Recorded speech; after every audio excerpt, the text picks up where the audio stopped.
As we're looking to solve absolute value equations, it's of course important to actually remember what absolute value does. Absolute value looks like that. So it basically means take off the negative. So the absolute value of negative 2 would be positive 2. The absolute value of negative 3 would be positive 3. Did I say that right? Absolute value of negative 2 would be positive 2. The absolute value of negative 3 would be positive 3. If it's already positive, then the absolute value is just itself. So the absolute value of 1 is just 1. The absolute value of 0 is just 0. So there's really nothing crazy here. Now, to solve an absolute value equation, say I had the absolute value of x is equal to 3. So the question is, what could I plug in for x so that the absolute value would be 3? And if you spend a little bit of time on it, you might come up with, well, I could take the absolute value of negative 3, or I could take the absolute value of 3. So since the absolute value of negative 3 or the absolute value of 3 would get me 3, that means x must be negative 3 or 3. Got it? Kind of? So you just totally solved this problem now. And that's really the essence of what we're doing, is that if the absolute value of something is going to be some value, then we just figure out, well, it's either going to be that or it's going to be the negative of that.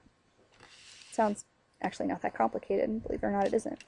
So if I want to say the absolute value of x is equal to 7, well, then really x could be negative 7, or it could be 7, because if I take the absolute value of negative 7, I'll get 7.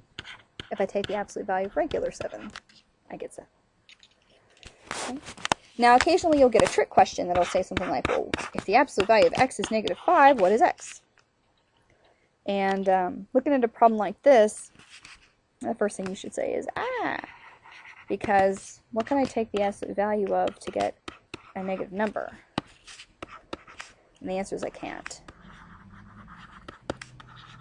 Since the absolute value is always positive,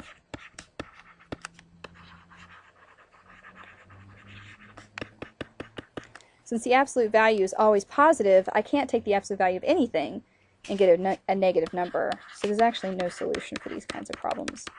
So just remember to turn your brain on whenever you see those things and go, oh, somebody's trying to be silly. That's not going to happen.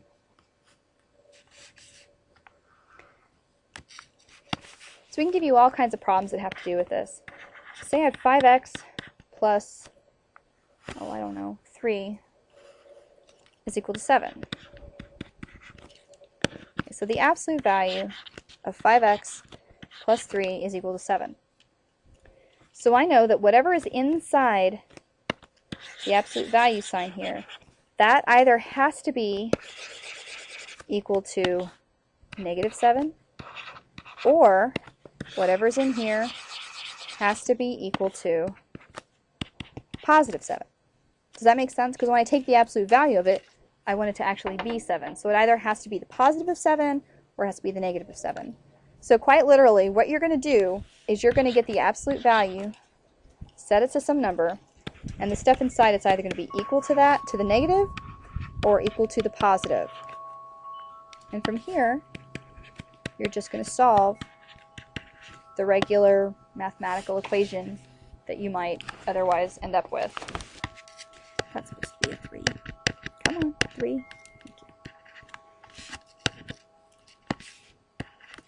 So I've got 5x is equal to negative 10, or 5x is equal to 4.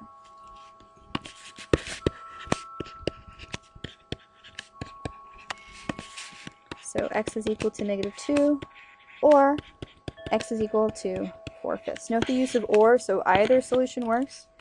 Obviously, it can't be equal to both at the same time. So you'll often see I kind of wrote those out of order. Doesn't really matter what order you write it in, but still it's nice to be polite.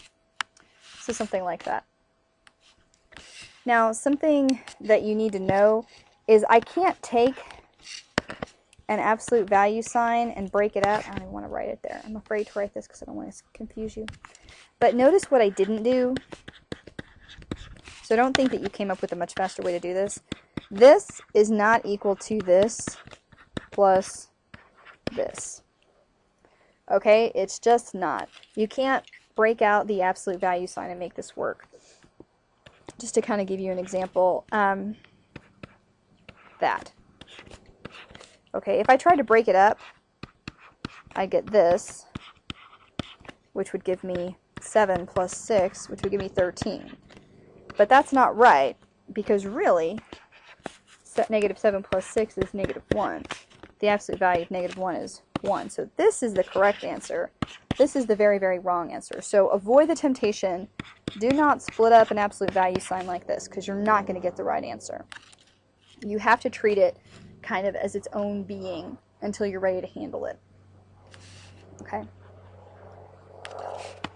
So let's try another example. So we had x over 2 minus 1, absolute value is equal to 9, like that. So literally, x over 2 minus 1 is equal to positive 9, or x over 2 minus 1 is equal to negative 9. So you get the absolute value by itself on one side of the equation here. It's already done for us, and you say it's either equal to the positive version or the negative version. And then you just solve.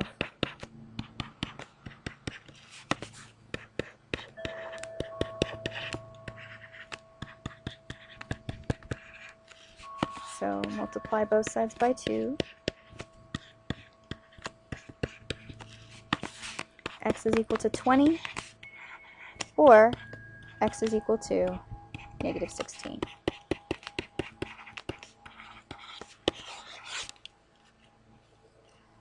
So let's see, about the only other weird thing that I think that they can do to this, well, there's I guess two weird things they can do to this. One more weird thing they could do would be to say something like this, say 2x plus 5 is equal to 7. Now you can't just start like this. You can't just turn your brain off. That doesn't work. Remember, the first step is you actually have to get the absolute value sign thingy by itself on one side of the equation. So I need to go ahead and subtract 5 from both sides so that the absolute value of 2x is equal to 2. Once I have the absolute value sign isolated, now I can say 2x is equal to 2, or 2x is equal to negative 2.